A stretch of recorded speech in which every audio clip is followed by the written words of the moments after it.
Yes, thank you for your comprehensive questions. And I did scrap together my own little sheet of answers so I can hold everything in my head. The questions are amazing, and there's also just a lot of ground to cover. So I'm happy to work through them however folks want, if we want to take them one at a time, whatever is best for people. I'm also fine just like barreling through a bunch of info and then seeing if people want to know more. It's really up to you all what would be most helpful. I would say barrel through. We had a good discussion on Monday, and I think it'd be great to listen, and then we could follow up with things that we didn't hear or are still wondering about. And the other thing I'll just add to these questions are just this kind of framing that we have is, you know, what can we do, where and how can we make the most impact as district councils, knowing that like our power is limited. We haven't taken over yet. So, you know, what's the best use of our energy to support, you know, people who are currently unhoused, and then, you know, on into the future supporting affordable housing. So, that's great. Well, if it's cool with you all, I'm game to just share a bunch of updates and learnings and things that we and or the city are kind of working on, and then we can just go from there. But I'll do my best to honor the frame of how can district councils specifically use their might and their weight. Where do we need help? What else is yet to be done? And then we'll just make this space work as it is for you all. Does that sound good with people? Okay, sounds like folks are good with that. Well, I'm going to pull up my document then so I don't miss anything. And there's just a lot. So the first section of short-term questions kind of asks about the reality I think we've all been living in, which is people are outside. It is an everyday emergency. We are in a race to get people indoors. We are living through snowfall after snowfall, extreme temperatures. Every time the weather report comes in bad, my stomach turns a little. We are all kind of feeling and carrying the weight of people outside right now and what that's like. And our office has spent, I'm kind of losing track of time in the pandemic, but since as long as I can remember at the current point, my memory, trying to be out at sites to talk to both folks that are living in the encampments and then groups of neighbors we've tried to coordinate around some of the different sites. So everything I'm about to share for the first section kind of comes from that experience of just being grounded trying to be grounded as much as I can in like what's actually happening, what are the range of stories across our communities. And one of the top questions that feels very front burner to me is the questions that have essentially been raised in so many meetings I've been in, and then also things like the St. Paul Camps Hub letter that I believe you all signed on to, basically asking for a range of actions that the city must take to address folks being unsheltered still.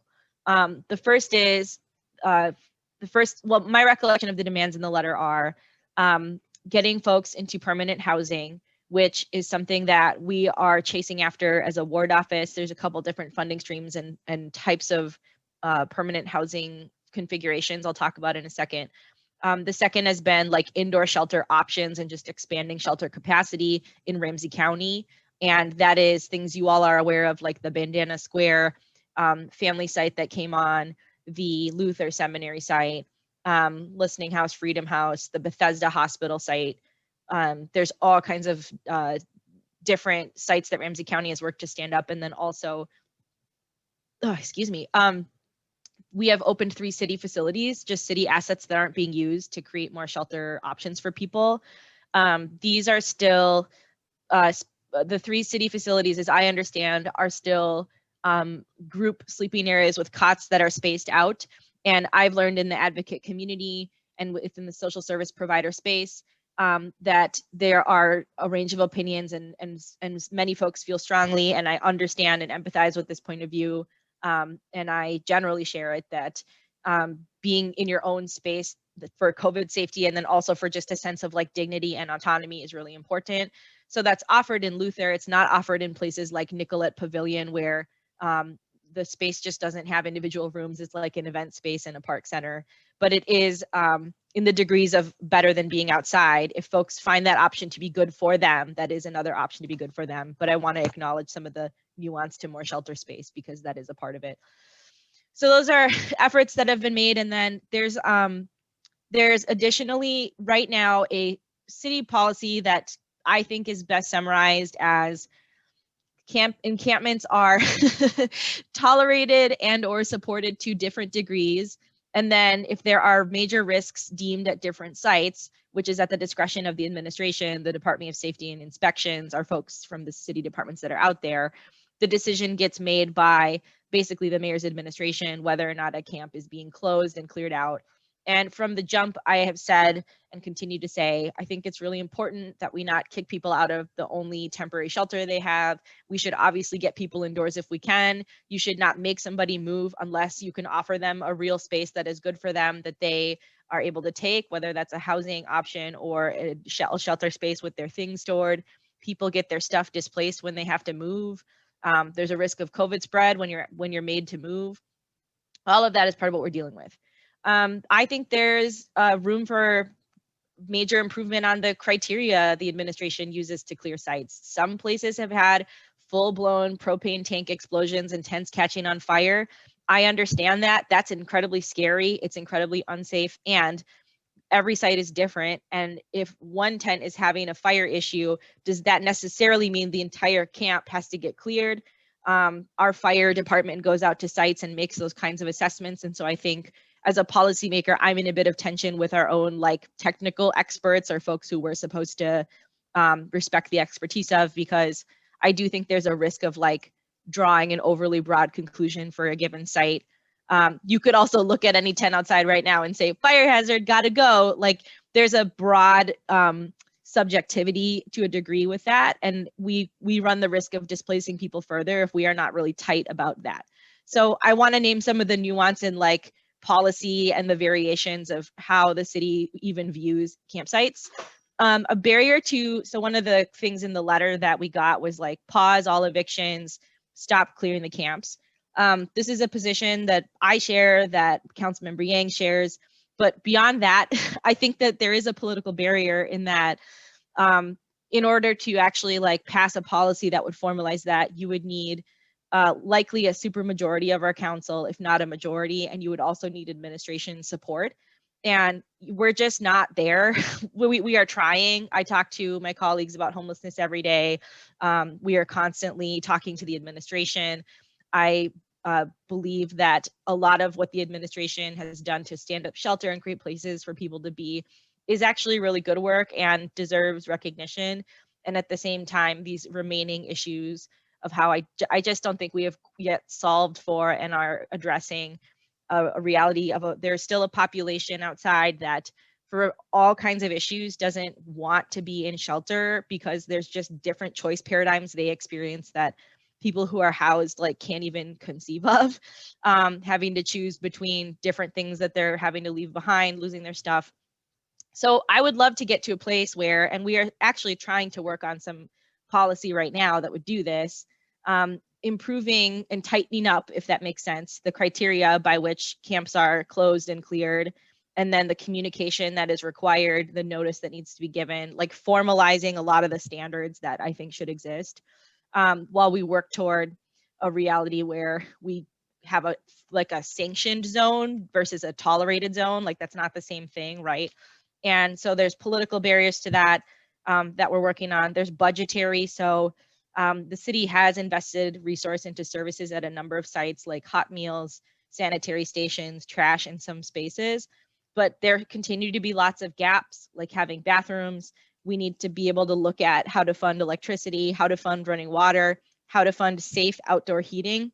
I've seen all types of outdoor heating situations, like people are choosing between the safety issue of how to warm themselves outside versus like freezing of cold, getting pneumonia. These are the kinds of things that are happening. And so I think we just need a lot of work to be able to prioritize the funding. I believe there is funding available for everyone to be cared for, but we do need to prioritize it and use the city bureaucracy to actually approve it by the threshold it takes. And then also we need the state and the feds to help us. And we've done so much with just the county and some CARES Act money, which, you know, it's looking like things are going to turn, but not overnight. But the state continues to be a very gridlocked missing player, if that makes sense. I feel bad, but I kind of just don't even assume they do anything, because they just all like argue with each other and get stuck and then pass something, and we just sort of have to make do without. And Congress hasn't been much better until maybe recently. So that's some of what the immediate has been focused on, is just like get people through every weekend. And, you know, we have Hamlin Park in Ward 4. We have a couple sites around Marion Park near community gardens. We have sites that have been in our neighborhood. I actually live over on like Long Avenue by the co-op. And so we've seen little hidden sites and pockets of sites. So that's kind of this position I've tried to stake out and where we're moving it, but it's a lot. So to the question of what can district councils do, I truly feel like there needs to be invitations to educate and share perspectives with council members. And maybe if this is a place where at the district council layer, these requests can be made, district councils meeting with council members has a weight that is very powerful. We lean on and depend on our council, district councils as sister organizations in every ward office. And I think that council members could stand to have more education on why wouldn't someone want to go into shelter, for example? What are the remainder of folks outside now that we have theoretically enough shelter, especially with that FEMA funding expansion? They recently announced like more reimbursement for hotel space. But I just think that we just have to plan as a city for the reality that people will be outside, and we need to figure out how to allocate some resource and policy toward formalizing and supporting that with clear community standards. Council members just need more education and advocacy.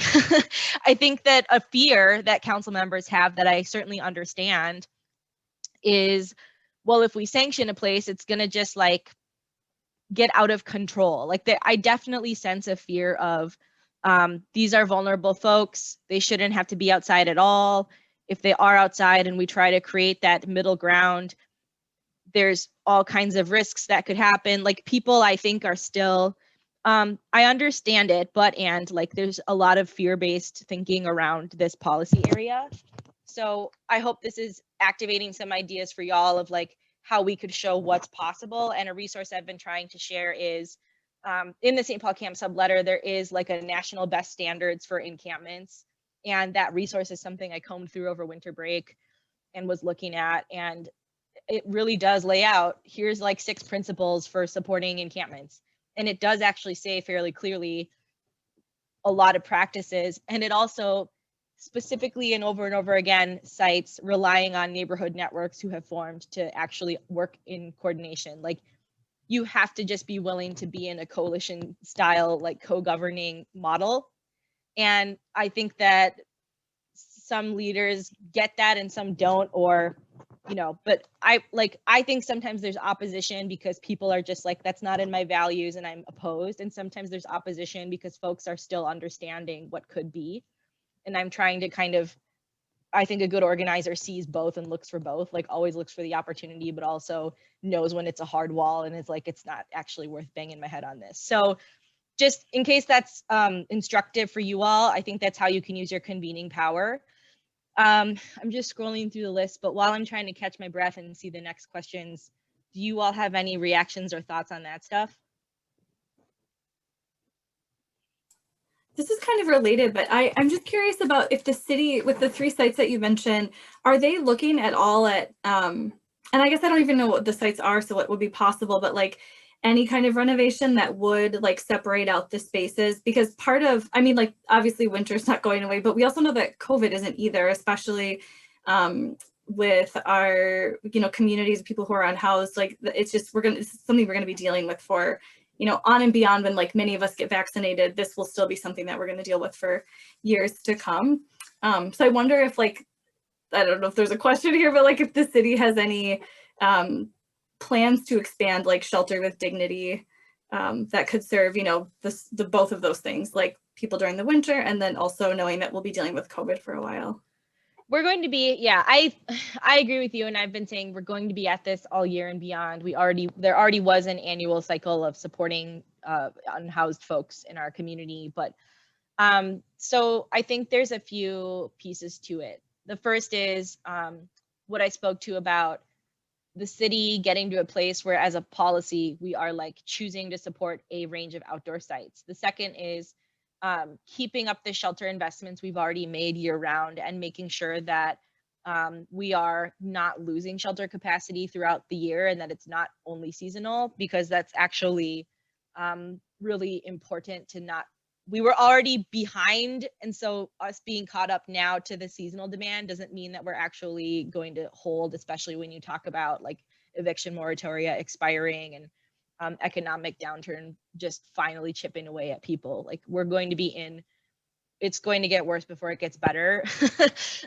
We have made some big strides, but there's a lot of work that needs to happen to keep everybody in dignified shelter. So I think the FEMA expansion is going to be really critical. I've already put in an ask to our county commissioner's office to find out how do we chase down this funding to maximize it.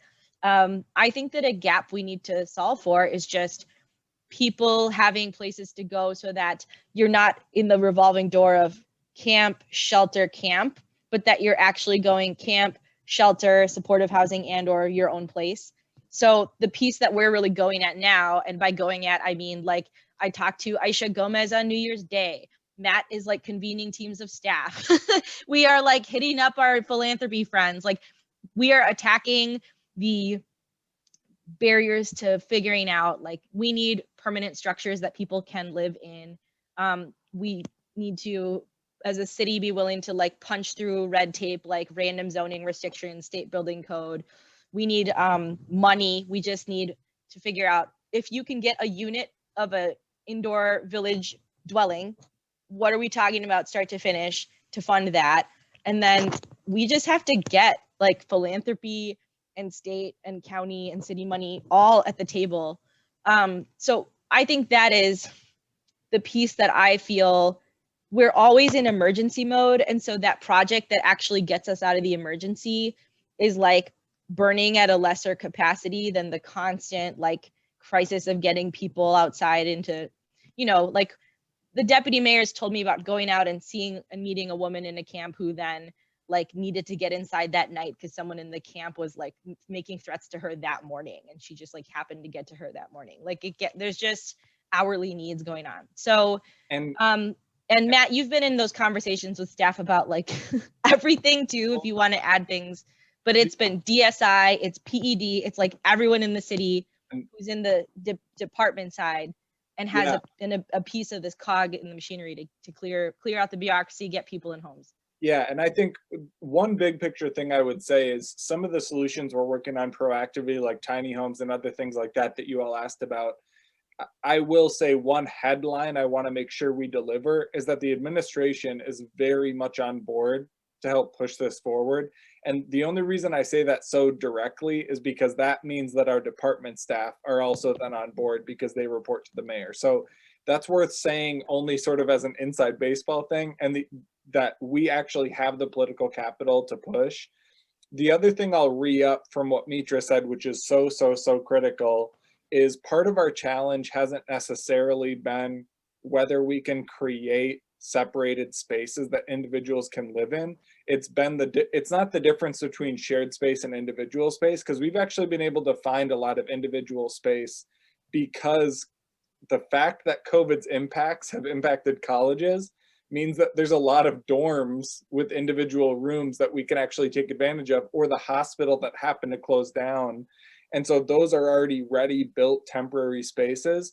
The challenge that Mitra and I have faced, and Mitra has carried this weight so strongly through this entire situation, is how do we make sure the dollars we get from the Fed and the dollars we get from the state aren't just spent temporarily? And she spoke to that earlier, but I just want to re-up that. The challenge is, can we find a little bit more of those dollars as a way to spend that can have long-term impact? So even the idea of we can borrow a dorm from Luther Seminary, which is really great, but theoretically this spring, if we were going to be spending those dollars again, could we spend a little more and buy that building and then all of a sudden have a lot more optionality? So like, that's been the challenge, and that's something that Mitra literally brought up at the city council today, which is how do we make sure those dollars go the longest they can, and we're not just, for instance, paying for meals for the next 3 months, which is really important and really critical,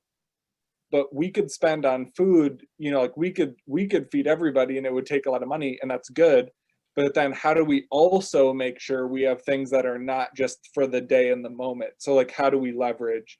And that's been a big point of focus that we've been bringing, and that Mitra's been carrying at the table. So and you all clearly thought about that in your questions, and I just wanted to make sure we touched on that.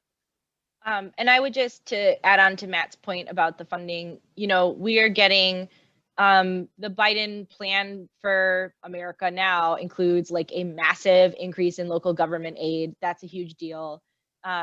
Any type of additional stimulus funding Congress passes to include LGA, and then major increases to FEMA funding and other types of funding that we can use. Every type of federal funding stream comes with different strings attached and can be used for certain purposes. And our budget director like always sends me the latest update, and then I'm just like, you already know what I want to know, because it's what can we spend this on? Like if the best way we can help people who are homeless right now is that the best use of this dollars that is eligible is like hot meals for another year, and we can't use it for something else, then I will always go for the value add. Like if it's like spend it on, you know, construction materials, which we can't, but we can spend it on meals, or we could spend it on something else. I'm always going to say like, okay, whatever we can get as resource, let's like funnel as we can. And I'm always looking for that higher use, that additional value add. And, you know, we just need to keep getting at, like, I look at people outside who have come to know, and like their constituents too. State representatives represent them, like county commissioners represent them. I am their councilwoman, and also like our members of Congress are their members of Congress. Just because you don't have a home or a dwelling that's like a structure, you know, just because you're not in a traditional house doesn't mean you don't have elected representatives. So I just think like district councils using their voice to carry messages like that, to make sure everyone is on the hook. Like the heat is on us all the time, and I don't mind that. I'm just like, yeah, we're the city, like that's our jobs. And we have to get everyone on the hook, because I don't think that will solve this crisis if everyone is not in and accountable. District councils can absolutely do that. The other thing I would say is cities that have successfully addressed this holistically have at some point created an emergency housing fund where dollars are specifically there for both capital projects like what Matt just was describing and what we're trying to do, which is like we are building homes now, like just full stop, here you go, here's a place you can live, to like basically what a lot of mutual aid networks are doing right now, which is I need 1 month's rent for a security deposit, and then I need money for application fees. I need to make rent this month or I'm going to be homeless. Like just a mutual aid housing fund is something I think that our neighborhood councils could team up on, especially because there is significant wealth within the constituencies of a lot of the district councils that I work with the most and that we all kind of collectively represent. It doesn't mean that like there's not income diversity, but I do like know the part of the city I represent has. I've looked at maps of like median home values, and I sort of know the maps of St. Paul and like where all the different equity indicators are. And I just think that's a way that we can like show up. So that's some thoughts on money, because I have a lot of thoughts on money. Go ahead, I'm sorry. Mitra, yeah. Thanks for the info. It's great. Question for you. You mentioned that housed people really often do not have an understanding of what it's like to be unhoused and the issues that the unhoused face, and that district councils, the city council, you know, really need to get better educated. And I know I don't have a solid, I mean, I read things, I talk to people, but I don't have a good understanding of what really is it like to be unhoused. What are the issues? How do we, you know, what do you suggest in terms of how we can educate ourselves better? Yeah. So I would love other people's thoughts on this too, but I can recommend a couple different groups. So we worked with a group, Freedom from the Streets, that's also doing work now on encampments, and they helped us. They helped inform the fair housing tenant protections we passed, and that the 2 district councils here were fully behind. But I think that group is important because it's comprised of folks currently or formerly experiencing homelessness, and so being able to connect directly with impacted people who are in a place where they can do things like community advocacy or community education. Lots of times impacted folks like can't take on the burden of educating others because they're fighting for survival. But I can recommend and keep an eye out for like different people who can come and just be part of meetings and education. I think it could be useful to like get people from the outreach agencies who are working with encampments in your areas, and we could, at minimum, one of the questions in the document is about like making sure people are in contact. Our office has facilitated, we just hunt down, right? Like, hey, Radius, who are the people at this site? Like, can I get their are they cool with us giving number and email out to neighbors so that there's a little bit more communication and things aren't duplicative? And then we kind of get their permission to share it, and then they're still bound by certain privacy laws, so it's not like a green light to get whatever info out of them, but it's better than nothing to just be able to say, hey, I saw Jeremy outside today and he was having a really bad moment and I was worried about him. I wanted to pass on what I saw to, you know, like Karen, his social worker. Or so things like that people like that can kind of share broadly what they've learned. And then I've learned things just from being at camps, and I'm not saying like everyone go out to a camp and like to ask a homeless person what it's like, but just if and as people are part of these outreach efforts, I think then figuring out how you can share those stories respectfully and in an anonymized way is important, because I've certainly tried to use my platform to do that, just to share with the average person who's well-intentioned but might not get it. And the person I'm thinking of right now, I always have different people that kind of float up to my mind as I'm talking, but one of them is a gentleman that we met at the 94 and Carroll, or I feel like I'm always saying it wrong, Snelling Concordia, the one that was over by like 7 Nails and sort of up the street from the Carbucks. Mm-hmm. We met a gentleman there. He was a man of color. He was living by himself in his tent. We checked on him and asked, is there a place you'd like to go? And he was like, I do want to go, but I have 2 cats. And I think that an average person would be like, what do you mean? You have the chance to get into shelter. Why would you care about like cats? And it's like, if all you have is your stuff that's with you and your support animals, and you feel better overall where you have autonomy over your stuff and your support animals, and that's like all you have in the world, and to get indoors you have to give all that up, and then it's not clear what happens after your 1 or 2 nights in that shelter, it actually is more logical to stay outside where you feel like you're just like hanging on, but this is what you know and is more autonomy for you, and you're not ripped away from, like, you know, cats are often therapy animals for people. Like, pets are pets, they're part of a family. So that's an example of like, I think there's a likelihood that an average person would be like, what do you mean? Just go indoors. But it's just actually not that simple when you're like literally outside and just hanging on with your stuff. So that's a range of ideas I have, is just connecting with groups that have that lived experience, connecting with folks who can safely share that in a way that like kind of gives people a chance to try to understand this better. And I try to share as I can. So I would love other people's thoughts, but I think that's part of, I'm out at camps. Councilwoman Yang has been out at camps. Councilwoman Naker is the downtown area. And so a lot of the like actual major service hubs for homeless shelters are like in her ward. And so she's incredibly involved.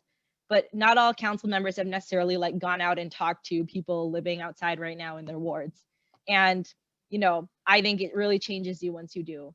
And I had not, you know, I'd worked on housing and homelessness issues a little before becoming a councilwoman. So it wasn't necessarily like my first time, but I still feel like a different person now than 2 years ago because of just trying to make an effort in the course of this job.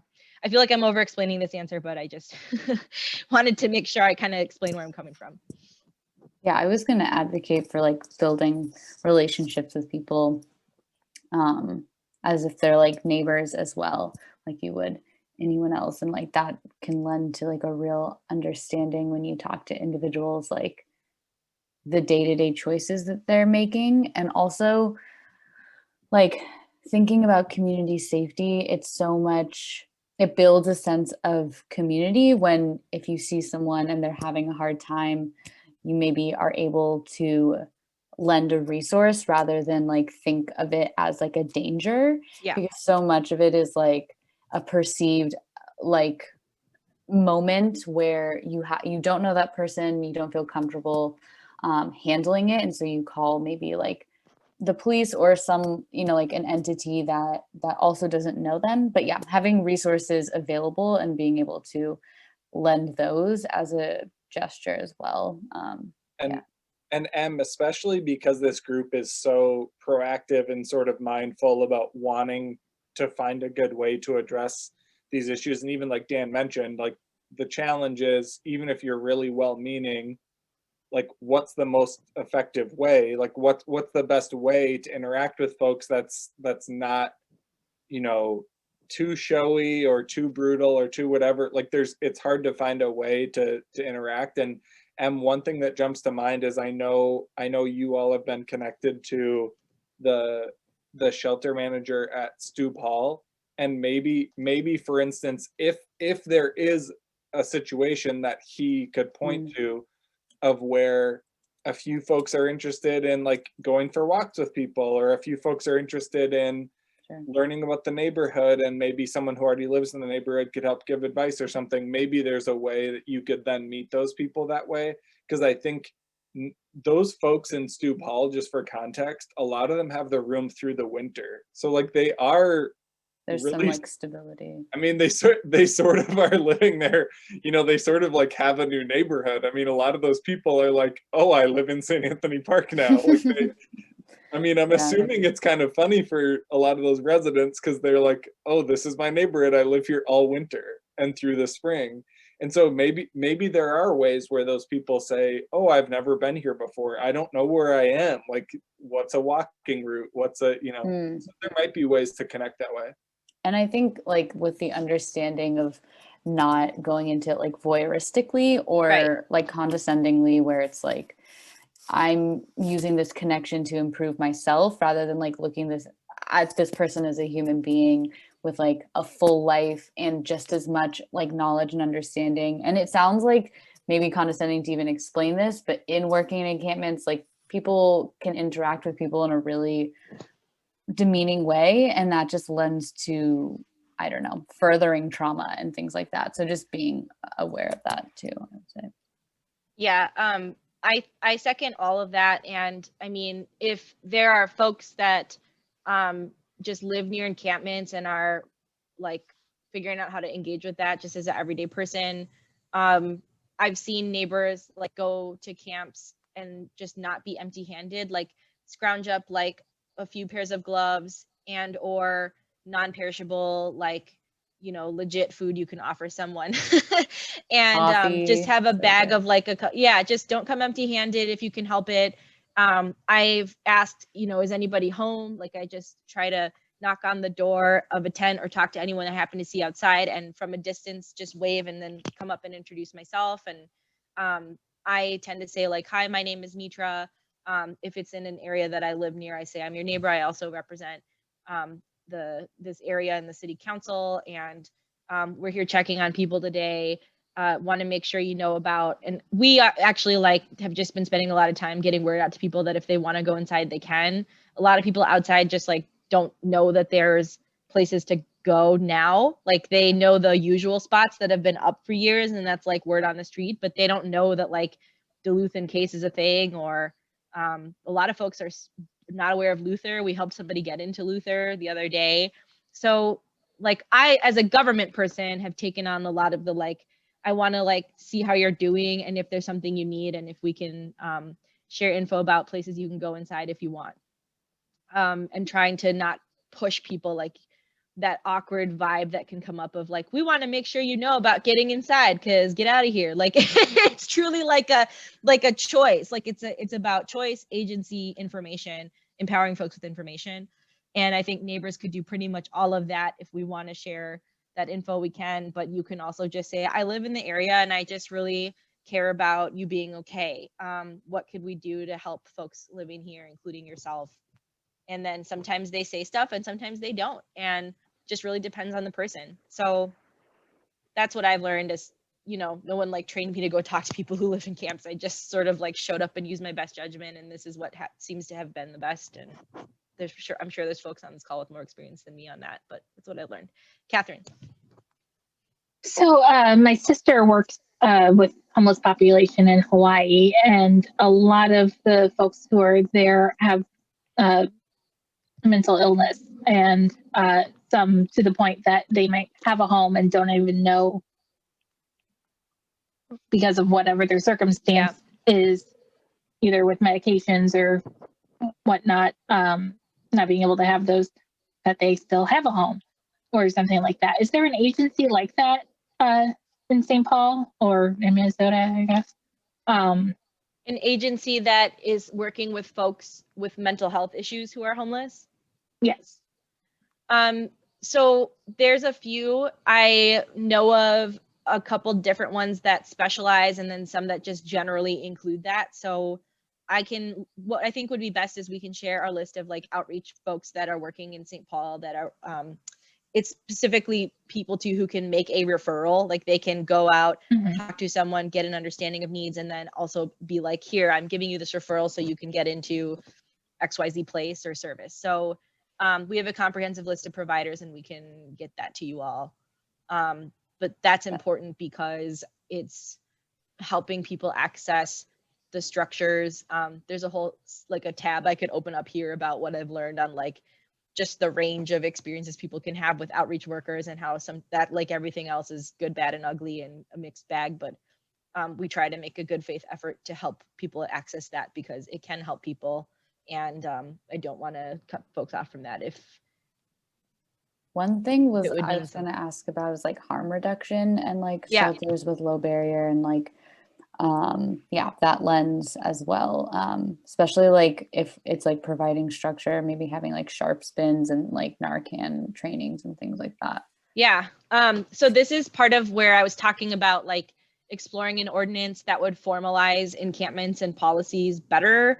And I think this is like the exact type of thing that needs to get formalized and put into a policy like that so that practice is like shared, understood, and valued. I think that to a lot of people, harm reduction policy is just really scary. It's like, what? We're going to facilitate people doing drugs? A person that I talked to, I say that as a supporter of harm reduction policies, to be clear, but an example of how this has showed up recently for me is a person that I talked to at the Snelling in 94 encampment was, we met her and she was in her tent. She came out and talked to us. She started crying like during the course of the conversation. She was just going through, so, like you could just tell she was going through so much, and she was really open of like, I'm using, my ex-boyfriend lives in this camp and now he's over there, but like he harasses me every day. I'm over here to get away from him. I like can't think straight right now. I'm just desperate for a drink. But then I think once I got a little bit into my system, I could like listen to some of the options, and she was just like in it. I mean, this woman was going through it, and a problem with a lot of shelters is that they don't allow anything. And so, you know, we figured out that she could get into Luther, and that Luther said she can drink off premises or use, she just has to come back in and can't bring it with her. And that was like actually a game changer for her getting inside. And the Bethesda site is a good example of why we need to change attitudes on this, because the Bethesda site got like sued by the neighbors. I'm like heavily summarizing what's about to be said, but like the neighbors sued, and as a concession to them, they changed it from a no barrier, low barrier shelter to a step up shelter. And so before, you could have got into Bethesda had you been like the woman that I just described. And now it's like only after you sort of gotten stable and drug free can you be in this like secondary site? And that's creating pressure on the whole shelter system, because the thing we need right now is just for people to be able to get inside as you are with your challenges.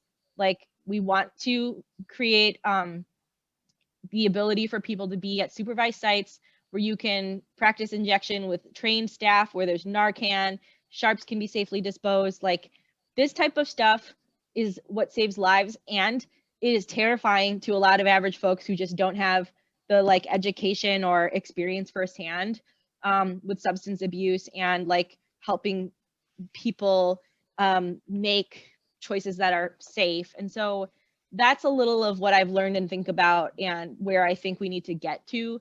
It is a huge challenge right now to serving people that we don't have harm reduction policy or practice formally in any of our city response. And I think that's another battle we're going to need to fight. Go ahead, Janet. Sorry. Can I just jump in and support that? Absolutely, because you guys in St. Anthony have the Catholic Charities operated St. Anthony residence, which we've talked about a little here, but it's been there since 2007. There are 120 homeless men that live at that site. And so those of you neighbors that are near there, and I think Catherine, you may have mentioned that you know, at very low impact on the neighborhood, if anything. There are businesses, breweries, of course, right around it. It's like right across from the Urban Growler, right? You know, and I don't know how the conversation gets going with the folks around Bethesda, but, you know, we've had this, you know, we really haven't had any effect, and it really, you know, houses our neighbors, which is, you know, morally right, and you know, cheaper, frankly, than trying to provide people support as they move around in encampments or shelter to encampments, etc. Anyway, just a thought. Mm-hmm. I guess the same thing kind of for the Bandana Square, you know, as homeless folks in the Colma neighborhood. I mean, some of us don't live right there, but there's some neighbors around there, obviously. So just a thought about what we can do as district councils. Yeah, of course. Janet, such a good point, because on the ground, sometimes all that looks like such a subtle difference is the woman we were talking to at Snelling and Concordia, Snelling in 94, if she would have, even if she didn't have to get like fully referred and go through an entire, like get intoxicated and go through treatment, if you first have to go to a shelter, then get referred to an individual room, the difference between a shelter and an individual room is monumental. Like, even just the difference between a shared, like, we're all in a cafeteria versus I have my own room with a lock on the door is really big. And when we were talking to people on site, and even when I personally had people talking to me on social media, like saying, I live at X and Y encampment and I need like ABC, the difference between saying, well, here are the options, and being able to say you have an individual room where you can bring your belongings and lock the door and you have it all winter, and saying, will you come to a group shelter, is night and day. It's the difference between me telling you have to sleep outside versus inside. Like, the difference is so dramatic. And so that's also a big barrier. It's like, when this winter, at least we've had some options that are direct referral, and that's such a big deal. I mean, it's a huge deal, and it's nowhere near the whole solution, but it's just a very big difference than before. Yeah, Ramsey County has been impressive in how many, and in conjunction with the city and all of you guys, how many units have rooms have been provided. So thank you guys for all your work on that. I know there's a lot of things that we have covered just sort of organically, but is there anything in the question list that people feel strongly about? I can stay on a little bit longer, but I didn't know when we end or what folks want to absolutely make sure we hear about. So what else do people want to make sure we can talk about? Do we want to take like one or two more questions if people have like a specific one, just so that, yeah, an hour is like a solid chunk of time. So just want to make sure. Jenny, did you have something? Yeah, just, I guess and this is kind of something that we've been talking about at D10, so I'm not sure where folks are about this at D12, but we've been talking a lot about just longer term strategies that we can support that this, to increase, denser housing in our neighborhood. Right now in Como, it's like a lot of single family. We'd like to keep the neighborhood affordable, make it more welcoming, deal with our history of racial covenants. And that is obviously a very long game, but we're looking for, places to plug in now. Yeah, so ways to advocate for more housing generally through the district councils. Mm-hmm. Yeah, so I would say at a high level, just speak up for homes for more people, no matter who you are. Carry the line that housing is a human right. There's a lot of stuff in the homelessness space that's like a respectability politics of, well, we'll only create these kinds of homes for these type of people, and like these people outside haven't like earned the right to be inside. And there's just a lot of that stuff that's very latent and comes up. So like you are all kind of hearing neighborhood conversations every day, and I think as district council leaders, figuring out how to hold basic understandings and cultivate them. Like Em brought up a great point about community safety and like what is community safety, and then when we hear people talk about safety in the neighborhood, what's coming up that we need to push on as courageous conversations. What are attitudes people have about folks experiencing homelessness? I could like astound folks, or maybe not, on this call with like people we've talked to who have multiple college degrees and are homeless outside. I've talked to like every racial and ethnic background of person. People think that homeless folks are like all people of color. I have talked to so many white homeless people. It doesn't mean that we shouldn't know the statistics about who disproportionately experiences homelessness, but like the fact that this could happen to anyone is a very real thing that people don't always grasp. And so challenging folks' assumptions, because all of that is like the soil from which like supporting things more broadly grows. And so, I could give you like a bunch of actual projects happening, and you probably already know about them because you're in the district council system, and it's like support letter for this, support letter for that. But I really feel like the effort to change hearts and minds is ongoing work and practice that we can all like be in communication about with each other. I love doing a town hall on possible shelter space, and people are like, why isn't this shelter more and better and expansive enough? Like, I would love for people to push the government to be like, because on the other side of it is like really ugly sentiment of why are you doing this? The city shouldn't be doing this. This is inappropriate, on and on and on. Folks have gone through some of those conversations and battles on this call with different shelter efforts I know have come before you, but I've experienced the district councils to be incredibly supportive. I think that as we embark on a couple different projects as a ward, I'd like to keep in touch with you all this year, because to Matt's point, we are figuring out, can we use city money that our office has access to on creation of actual like tiny homes. I keep saying tiny homes, but I don't love that term, but I'm just going to say it because I don't have better language. It's like a fine term. It's just, I don't know. It feels weird. It still feels weird. But you guys, y'all know what I mean. Yeah, like we're trying to create indoor village type of structures, and that's going to be something that we need neighborhood support on. The battle I'm anticipating, for example, once we just figure out where all the money's going to come from, is I think this is a great idea. I just don't think it should be near me. Or I think it would be more appropriate if it was like away from me. Or it's like everyone wants to support it, but not like actually. And so that's a fight we're going to have that you all can be in on. I think I'm like running off the cliff of my mind because I forgot the other piece. But Matt, what was the other thing that we're working on that's like, the policy, as we try to put together policy to improve and halt like encampment clearings and improve encampment conditions and formalize city support, like continue your organizing across district councils, not just mine, because I think that we need like district councils citywide to just step up more.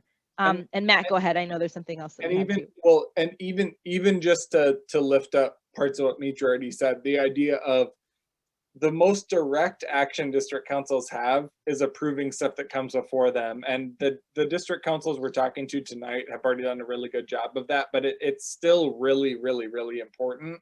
I mean, when the project at the old Shalom home came before Como, that was really dramatic. I was in that meeting like in person back when we did in-person meetings, and there was a lot of really contentious discussion. And that one was actually just a parking variance. Like that one is just a, are we okay if we allow slightly fewer parking spaces at this building? But it's still really contentious because certain people really are passionate about like that topic. So when things come before you, that's actually really tangible because other council members, even if they're not in your area, look to the district council recommendation. So like that's super tangible. As Mitra said, we're eventually going to have to cite what we envision as being a theoretically very big quote unquote indoor village where individual shelters exist in a larger indoor space, and that's a workaround with building code challenges. It's very possible that it's in South St. Anthony Park or Como or Midway because there happens to be really big buildings there. So we will ask you all to be really strong champions with us to help support that. And then thirdly, more medium short term is when we try to change policy around tiny home placement. The legal definition of a tiny home is smaller than 400 square feet. So like tiny homes plus ADUs, which can be bigger than that.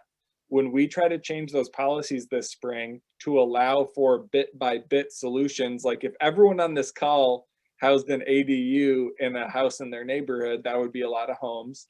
So when we try to do that, that's going to be a really big deal. And it's going to seem small, but it's still going to be contentious, and it will be one step we can take. And so we'll make sure we loop you all in on that too, as well. And I know Mitra threw a ton of good stuff in the comments, so I'll throw back to her. Yeah, just adding in the chat, convening power of the district councils is really underutilized. Like you could get audiences with state reps, the district office of congressional reps. You could do a forum where like the city, county, state, and feds come and we all just talk about what we're doing and like get pushed. Like I think that's like that's where you get like proactiveness versus just like box checking. Like what I think we need is a full court press of like, this is an emergency and everyone needs to be constantly able to show their work. And I think that community groups like district councils can do that. The individual votes, we're gonna roll out and the effect date on the safe housing ordinance is March 1. So as soon as we have know your rights information for renters and landlords that we would love to use your networks to get that word out.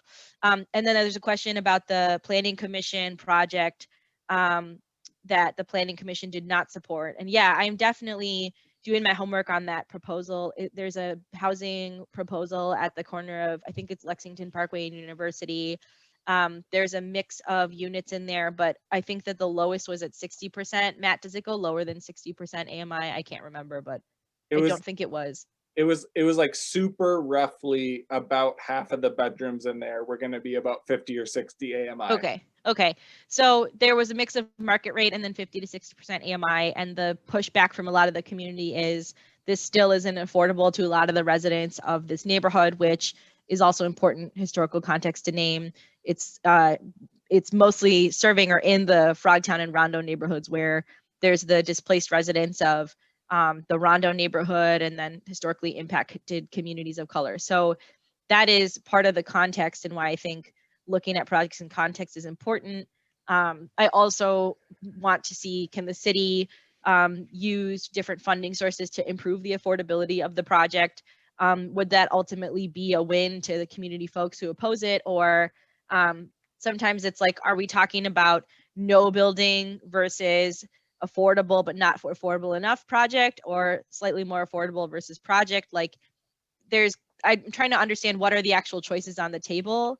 Are there ways to improve the project? And if not, like what's the benefit and the disadvantage? There's new research since this project last came before us in any way that was about the impact of market rate and the sort of government definition of affordable housing on rents in low income neighborhoods. And there's different research out there about the degree to which rents raise in which properties in the surrounding area. And I think that's very instructive and is part of the homework I want to do. I think it's also Minnesota research. It comes from Cura. So these are all things I'm naming as like homework I want to do on this project as someone who is generally supportive of new housing.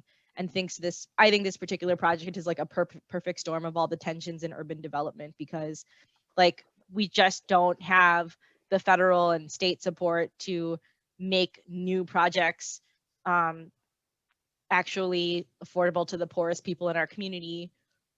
And we also have to embrace a degree of a mix of housing, and the market alone does not produce housing that serves the people most desperately in need of housing. It's all these things at once, right? So those are my thoughts. I'm not trying to hedge or anything. I think it's something I want to figure out how to support and improve. But it was a tricky, I think the vote was like 7-8, like very near split. So I'll probably watch that commission meeting too to see what people had to say. Say on that one, just one thought too. Another thing that consideration is the idea that others in the neighborhood can't afford that because it's affordable housing all around there. Do we want to just keep creating more affordable housing all in the same place? I worry about having concentrated areas of affordable housing, and shouldn't we really be trying to get more affordable housing in Como, in St. Anthony Park, in Highland, and does it make sense to have a mix of some different type of housing there? I think it's just a thought. It is a really complicated one, but I don't like the idea of just because everything else around there is affordable, therefore we should keep this one too, because then it is like you're pushing all the affordable housing in the same area. And I don't know I guess that's a consideration. Do we want to do that or not? From a policy standpoint, that is also like an ongoing debate at City Hall is if you go too far into like only deeply affordable in already low wealth areas, then you can get hit with like fair housing lawsuits and things that basically like violate actual community planning standards that low income neighborhoods have fought for historically, which is there should be affordable housing everywhere throughout the city. And that also means in the neighborhoods where we already live. So I think it's like, how do you look at the totality of projects that are happening, what each project will gain and benefit, how it fits into our bigger planning goals. And it's also just like hard to say that 60% AMI housing is affordable when it really is to a certain chunk of the population, and it's like it's non-starter for a lot of the rest. So it's like affordable for whom is the question everyone's always asking. So I think it's nuanced and complicated. I think that as someone who is trying to fight really hard for, like I mentioned at the start of this call, most of the neighborhoods I represent tend to be like historically wealthier, whiter parts of the city who fight like any housing, even like current day market rate housing is like too much for some of the neighborhoods that I represent. And it's like, well, if your like avenue is $1 million homes and then there's going to be a market rate apartment building near you, that's actually income diversity for your neighborhood. So we should figure out how to talk about that. And that's different than an all market rate project, which by the way, this one is not, and it could be seen that way to folks who are poor in the neighborhood that Lexington Parkway intersection is in. So there's a lot of different like situational scenarios. And I think I have to better understand what routes we have to try to improve this. And also it's like our affordable housing trust fund is, I think, $10-15 million. And a lot of that money has been committed toward the deepest affordability projects. And I think a city policy question is, do we use the rest of those limited dollars to make a one-off project marginally, like, what does that really get us? Like, it will hurt your head what $1 million will get you for affordable housing. It will make you throw your phone at the wall. It'll be like, cool, 2 units, 2 units. Like, I wish I was joking. I'm not. So it's why I'm always thinking about like, how do we get the faucets to turn on that aren't just the city, because housing is not just the city's job. And, sorry, Matt, I cut you off, but that's, I think I'm on a rant now, but maybe it's a good time for you to, Matt's like, cut the mic. No, anytime I cut Mitra off like a policy bro, she apologizes and says she cut me off. I was making a stupid joke that it's slightly more than 2 units, but not that much more than 2 units. I do want to explore, all city funding. To be clear, I do want to explore all city funding sources to improve projects like this one and specifically this one. And I think it raises like the limitations that we're facing and what's the best use of our dollars. And it's like, if you say yes to one thing, you're saying no to something else. And so I always try to like embrace the realness of that in decision making. What are we saying no to, and can I live with that? Is that fair and good? So that's what I think about that project. I think it's gonna, yeah, Matt said it wasn't denied, it just wasn't approved. So the final action is coming up again in a couple weeks. So yeah, planning jargon, but yeah. I'm risking a lot trying to explain planning commission details while Dan is on this call, because he will quickly trump the hell out of me. But we talked to planning staff, because this is not in Ward 4, but it's close enough that our neighborhoods really, really, really care about it. And so we've been tracking this, it feels like, for 18 months. I mean, it's been going on for a really long time. Yeah. And let me know your opinions, but yeah. Yeah. I mean, I agree with both of you on everything. It's a perfect storm. And I will say, you know, living in Como, and I had a daughter that went to Central. Yeah, I've been driving by that vacant lot for 10 years too. So I would hate to see that. I would hate to see something not materialize there that does benefit the community. One thing I'll add as a little point on this is, it brought up a lot of different kind of policy discussions. The Alliance has an equity in place framework for community development. It's the Alliance for Metro Stability, and it addresses and touches on what I think you brought up, Dan, about like, where should the deepest affordability development be going? Like, there's an argument for it to be where there's already like historically disinvested in neighborhoods. And then there's an argument for it to be like, why can't 30% AMI houses be on the Ford site? Like, why can't we integrate neighborhoods more with different types of housing? And so what it does is it tries to grapple with that question, and it basically talks about changing the narrative around like areas of concentrated poverty, because that framing is very putting down to communities that actually like deserve. That's why it's called equity in place. It's saying wherever you live right now, you deserve equity where you are. You shouldn't have to move to a good neighborhood to get it. You shouldn't have to move up your whole life somewhere else to suddenly have good schools. So it really kind of attacks that concept, and I have found it to be very instructive, and I've even checked a lot of my language that I've been unwittingly using at times, and I'm always kind of striving to internalize better frameworks, because I think it matters for how we even think about one-off sites and projects, so that we are holding up what I think we all do ultimately believe in, which is folks across our city, no matter where they live, deserve access to opportunity. That's housing opportunity, that's opportunity at jobs, fair wages. And so what does that look like when we have to really vote on these individual projects, and how do we build in guarantees that people have a right to fight for? So I hope that made sense, but it's called, I'll type it into the thing, equity in place, and then it's Alliance for Metro Stability. I'm out of breath. I've been on Zooms all day, but this has been great. You.